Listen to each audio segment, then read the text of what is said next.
तो hello everyone, स्वागत है आप सभी का हमारे एक और नए वीडियो में। तो भाई आज फाइनली वो दिन आ गया है जब हम अपनी खुद की बाइक का रिव्यू करने वाले हैं, अपनी BMW G3 10RR, है ना भाई। तो काफ़ी दिनों के बाद अपना रिव्यू आ रहा है। ऑब्वियस रीज़न है भाई, क्योंकि बाइक मैंने ख़रीदी थी आज से करीब काफ़ी टाइम हो गया भाई, मतलब कितने महीने हो गए मुझे याद भी नहीं है। अभी ये मार्च चल रहा है, मिड मार्च आ गया ये। तो 3 महीने तो इधर ही हो गए और फिर 3-4 महीने उधर, तो मतलब बढ़िया से 6-7 महीने हो चुके हैं अपनी बाइक को ख़रीदे हुए। और अगर मैं ख़रीदते ही आपको अगर रिव्यू दे देता तो फिर तो वो भाई बायस्ड रिव्यू होता, क्योंकि मुझे खुद इस बाइक के बारे में नहीं पता होती कैसी है नहीं है, और मैं बस बना बनाया सुना सुनाया बोल दूँ तो वो सही नहीं होता। तो इस वजह से मैंने इतना ज़्यादा टाइम लिया इसको रिव्यू करने में। और फाइनली आज 6-7 महीने के बाद जब मैंने इसे काफ़ी बढ़िया चला रही है, तो उसके बाद मैं फाइनली आप सभी के लिए एक रिव्यू लेके आया हूँ। प्रॉपर एक रिव्यू होने वाला है इस बाइक का। इसमें सारी चीज़ें बताऊँगा कि अभी तक का एक्सपीरियंस मेरा BMW के साथ और इस बाइक के साथ कैसे रहा है, चाहे वो बात हो सर्विस की, चाहे वो बात हो बाइक के मेंटेनेंस की, चाहे वो बात हो इसके साथ में राइड एक्सपीरियंस की लॉन्ग रूट पे। सारी चीज़ें आपको A to Z बताऊंगा, तो वीडियो को पूरी देखना। और चैनल को सब्सक्राइब नहीं करा है तो ज़रूर से सब्सक्राइब कर लेना। चलो वीडियो को शुरू करते हैं।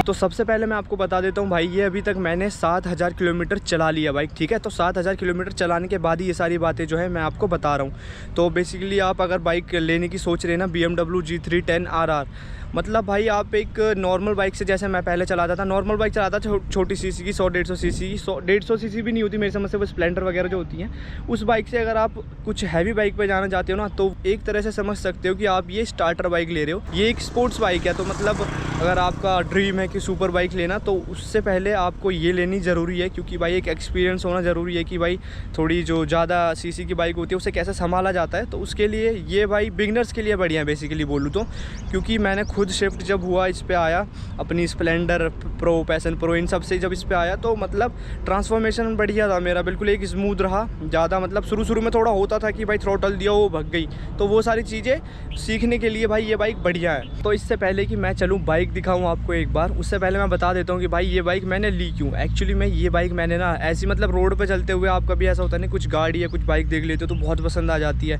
कहते हैं ना लव एट फर्स्ट साइट, वही वाला सीन है। ये बाइक मैंने एमिटी के पास कहीं देखी थी और उसका जो कलर कॉम्बिनेशन है ना भाई, मुझे बहुत ही प्यारा लगा था।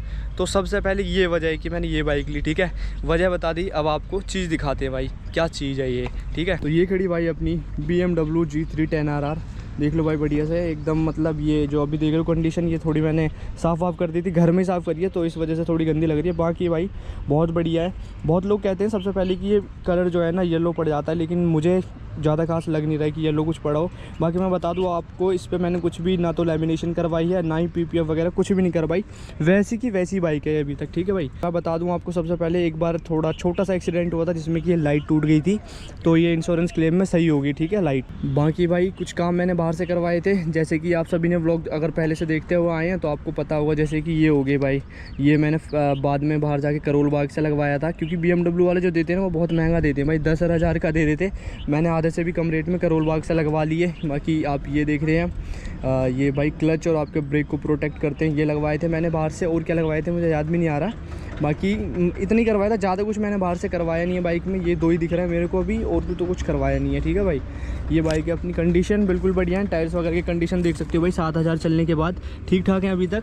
ग्रिप वगैरह बढ़िया है, ठीक है भाई। कंट्रोल्स बाइक के बढ़िया हैं, बहुत बढ़िया है भाई। इस बाइक में जो है आपको एक बार मैं इसका ये दिखा देता हूँ, इतना बड़ा सा भाई दे रखा है यहाँ पे, डिजिटल मीटर कह सकते हो भाई, कंसोल कह सकते हो, जो भी कहना हो, लेकिन मुझे ज़्यादा काम का लगता नहीं है। वैसे बता दूं इसमें 4 मोड्स आते हैं, मैं आपको दिखा देता हूँ। यहाँ से मोड सेट करने का बटन है, यहाँ पे ये सेट लिखा हुआ है, इससे जाओगे आप, यहाँ पे राइड मोड आ जाएगा, trip detail, my vehicle preference. तो राइड मोड में आपको दिखा देता हूँ मैं एक बार। राइड मोड में यहाँ पे अपने पास 4 ऑप्शंस होते हैं, urban mode, rain mode, sports mode, track mode. तो बेसिकली जब सिटी में आप चलते हो तो अर्बन मोड में होता है, रेन में चलते हो तो रेन मोड, स्पोर्ट्स मोड हो गया, और तीसरा है ट्रैक मोड। जब आप, जैसे मैं यमुना एक्सप्रेसवे पे जब भी बाइक को लेके जाता हूँ, इसे ट्रैक मोड पे लगाता हूँ भाई। ट्रैक मोड पे मतलब गोली की चोट जाती है भाई बाइक, बहुत बढ़िया। अभी तक मैंने इससे बता दूं 2 ट्रिप करे हैं लॉन्ग ट्रिप। एक तो करा है भाई यहाँ से दिल्ली से प्रयागराज, जो कि करीब 700 किलोमीटर है। ये मैं उधर से आया था तो मैंने भाई कंटिन्यूस राइड करी थी, तो बढ़िया एक्सपीरियंस था। बहुत लोगों को लगता है बहुत लोगों को लगता है कि भाई स्पोर्ट्स बाइक है, इस पर थोड़ा आगे लीन होकर हमें बैठ के चलाना पड़ता है तो बहुत ज़्यादा कंधे में दर्द होगा, हाथ में दर्द होगा। तो भाई मैं बता दूं, मैंने 700 किलोमीटर से कंटिन्यूस राइड करा है। मतलब मैंने शाम को 4 बजे स्टार्ट करा था, पूरी रात राइड करी और सुबह 10 बजे के करीब मैं नोएडा पहुँचा था। हाँ, वो बात अलग है, थोड़ा मैंने बीच में रेस्ट भी करा था रात में रुक के, लेकिन भाई ऐसा खास कोई प्रॉब्लम होती नहीं है बाइक चलाने में। 700 किलोमीटर मैंने कंटिन्यूसली राइड करी थी, वो तो थोड़ी देर के लिए मैं इधर उधर रुक गया था पेट्रोल पंप वगैरह पे, बाकी कोई प्रॉब्लम नहीं होती है ऐसे खास प्रॉब्लम। अगर मैं बोलूँ कि बहुत ज़्यादा दिक्कत होती है बाइक को चलाने में लॉन्ग राइड पे, तो ऐसा नहीं है। पहले मुझे भी लगता था कि भाई आगे झुक के चलानी पड़ती है, बहुत दर्द होगा, ऐसा नहीं है। बाकी सीट्स की बात करें ना, थोड़ा ही सीट्स मुझे लगता है कि थोड़ा हार्ड है भाई, थोड़ा अगर और कंफर्टेबल होता तो बढ़िया होता। चाहे इसकी बात कर ली है पीछे की। पिलियन की बात करें ना, पिलियन तो भाई बहुत ही बेकार है, और ख़ास करके स्पोर्ट्स बाइक पे ऐसा ही होता है भाई। पिलियन वाले जो होते हैं, पिलियंस के लिए बनी नहीं होती है एक्चुअली, ये सोलो के लिए बनी होती है। अगर आप अकेले चलोगे तो बहुत कंफर्टेबल होगे, अगर आपके साथ कोई पिलियन पीछे बैठा हुआ है ना, तो होता क्या है, पीछे वाला बंदा आपके आगे आपके ऊपर झुकता रहेगा, गिरता रहेगा, और आप जो हो यहाँ पे टच होते रहोगे, तो दोनों के लिए डिस्कम्फर्ट हो जाता है।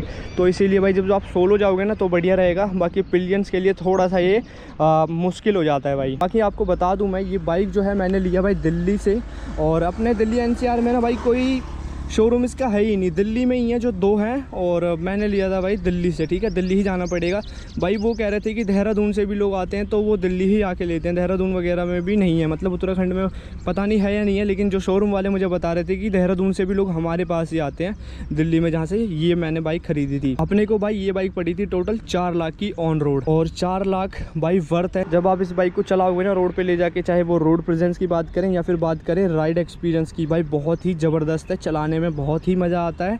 और जो लोग कहते हैं ना अपाची से इसको वो करते हैं भाई, कंपेयर करते रहते हैं, भाई कोई बात ही नहीं है। कर सकते हो अपाची से कंपेयर, सिमिलर बाइक है, कह सकते हैं सेम बाइक है, बस नाम ब्रांड अलग है, वो बात है। लेकिन भाई जिन्हें BMW लेना है उन्होंने ले लिया, जिनके पास पैसे हैं एक्चुअली में वो ले रहे हैं, जिन पे नहीं है वो अपाची ले सकते हैं। अपाची में भी कोई बुराई नहीं है, बस ब्रांड का नाम है। वैसे ब्रांड वैल्यू की अगर हम बात करें तो जिस तरह से इनके ब्रांड वैल्यू है BMW का, भाई मेरे साथ क्या हुआ था मैं आपको बता देता हूँ। सबसे पहले मैंने जब इंश्योरेंस क्लेम लिया था, मुझे लाइट में थोड़े स्क्रैच लगे थे। सर्विस सेंटर पे बोला कि भाई लाइट में स्क्रैच है, पुरानी लाइट तो नहीं लगा दी, मुझे शक हो रहा था, तो उन्होंने बोला नहीं भाई पुरानी लाइट नहीं है। मैंने कहा चलो ठीक है, लाइट जल रही है कोई बात नहीं। बाकी भाई बाद में क्या हुआ, थोड़े दिन चल के मतलब 5000 किलोमीटर के करीब ये बाइक मेरी चली थी। उसके बाद क्या होता है, पीछे वाले जो इसके ब्रेक पैड्स है ना भाई, मैंने व्लॉग में भी डाला है, अगर आपने पहले देखा हो मेरे व्लॉग्स तो उसमें आपको पता होगा। मेरे ब्रेक पैड जो है ना इसके, ये पूरे घिस चुके थे, जो कि कंपनी से लग के आए थे। वैसे भाई नॉर्मली 10,000 आराम से चलने जाए, 10, 20, 30 हज़ार तक आराम से चलते हैं ब्रेक पैड्स नए वाले, लेकिन नहीं चला। मैंने उन्हें फ़ोन करके बोला कि भाई ऐसी सी बात है, ब्रेक पैड्स जो हैं बिल्कुल ही घिस गए हैं। सर्विस सेंटर वालों ने मुझे बोला कि भाई आपकी गलती है, हो सकता है आप ब्रेक दबा के चलाते हो। आपको बता दूँ भाई, ये ब्रेक पैड्स फिर मैंने ना BMW से ना डलवा के TVS से डलवाए हैं। मैं गया TVS के सर्विस सेंटर में, वहाँ से जाके मैंने ये मुश्किल से 250-300 या 400 का पड़ा होगा, मुझे जाके लगवा लिया। और मैं बता दूं अभी 7000 किलोमीटर चल चुकी है ना, और ये ब्रेक पैड्स कुछ भी नहीं हुए, आप देख सकते हो भाई, ठीक है, बिल्कुल भी नहीं घिसे हैं। तो भाई पता नहीं क्या था नहीं था, मेरे कुछ समझ में नहीं आया कि कैसे इतनी जल्दी ब्रेक पैड्स घिस गए।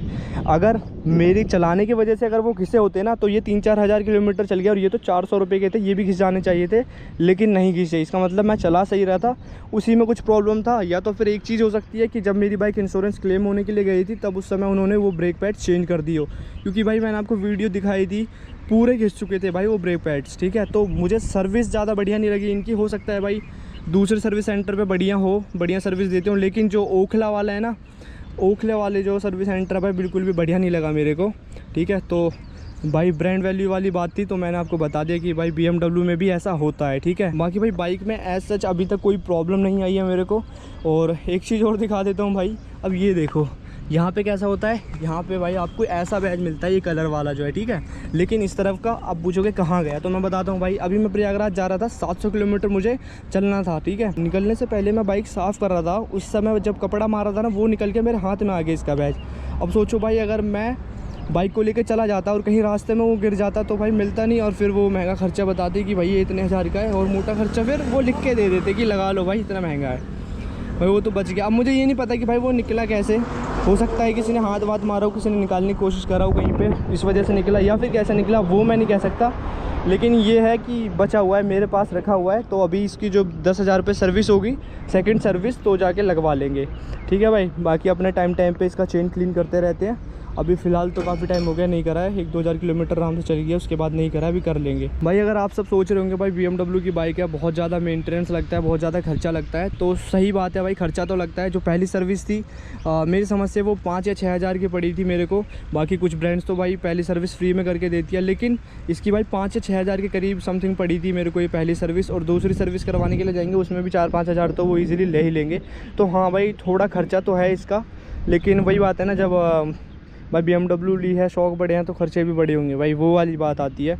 तो खर्चा तो है भाई इसका। बाकी एक प्रॉब्लम जो है ना वो जेन्युइन प्रॉब्लम है, और आपने और भी लोगों से सुना होगा जिनके पास BMW है, वो शायद इस बात को समझ पाएंगे। जब आप इस बाइक को स्पीड में चलाते हो ना, मतलब मान के चलो 100 या 120 प्लस हो जाती है ना, तो उसके बाद इसमें ना वाइब्रेशंस बहुत ज़्यादा हैं, और वो चीज़ आप कब फील करोगे, वो चीज़ आप ना इसको चला कर ही फील कर पाओगे। जिसके पास भी ये बाइक है ना भाई, वो बंदा समझ जाएगा कि मैं सही कह रहा हूँ भाई। जब आप 120 प्लस ले जाते हो ना, बहुत ही ज़्यादा वाइब्रेशंस है भाई, पूरे पैर तक काँपने लगते हैं। और दूसरी चीज़ इसमें हीटिंग भी बहुत ज़्यादा है।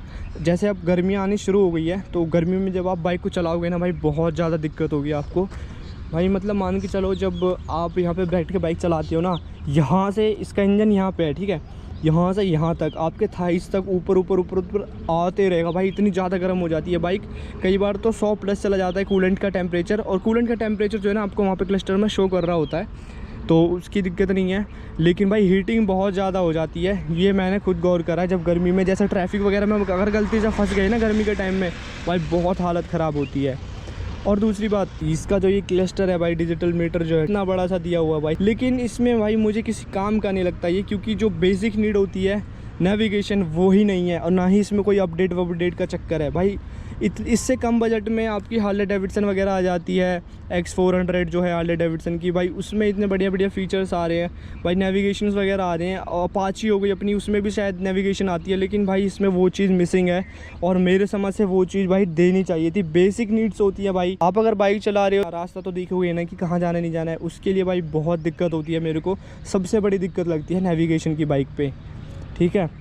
तो बाकी ये सारी चीज़ें थी। अगर आप इस बाइक को लेने के लिए जा रहे हो तो एक बात है, खर्चा आपका थोड़ा लगेगा, बाकी चीज़ लोगे बढ़िया तो भाई मज़ा भी बढ़िया आएगा। रोड प्रेजेंस हो गई, चाहे बात हो गई, लोग भाई आपको मुड़ मुड़ के देखेंगे, लोग आके आपको टोकेंगे, बोलेंगे भाई, आपको कॉम्प्लीमेंट्स मिलेंगे रास्ते पे आप जब भी जाओगे। मैं भाई प्रयागराज गया था, बहुत सारे लोगों ने मुझे रोका, पूछा बाइक के बारे में कितने की पड़ी, कैसे है, नहीं है, तो मतलब बढ़िया लगता है। रोड प्रेजेंस बहुत है, बहुत बढ़िया भाई इसका। तो अगर आप लेने जा रहे हो तो नो डाउट भाई, अगर आपका बजट 4 लाख तक है तो आप आराम से इस बाइक को ले सकते हो, ऐसी कोई प्रॉब्लम नहीं है। मुझे जो प्रॉब्लम मेजर लगी वो सर्विस में लगी थोड़ी सी, बाकी हो सकता है दूसरा जो सर्विस सेंटर हो उनका और कहीं का वो वाले बढ़िया हो सकता है ये वाले ख़राब हो, ऐसा हो सकता है। बाकी बाइक में नो डाउट बाइक बहुत बढ़िया है, चाहे बात करें लॉन्ग राइड एक्सपीरियंस की मेरी, चाहे वो बात करें स्पीड में चलाने की। स्पीड भाई मैंने अभी तक इसे 160 चला रखी है, और बहुत ही जल्द हम इसका टॉप स्पीड भी चेक करने वाले हैं, ठीक है भाई। तो अगला वीडियो हो सकता है कि टॉप स्पीड का ही आए, तो वो वाली वीडियो देखने के लिए चैनल को सब्सक्राइब करना मत भूलना। और मिलते हैं भाई आपको अगली वीडियो में, तब तक के लिए इस वीडियो को देखने के लिए आप सभी का बहुत बहुत धन्यवाद। चैनल को सब्सक्राइब नहीं कर रहे तो कर देना।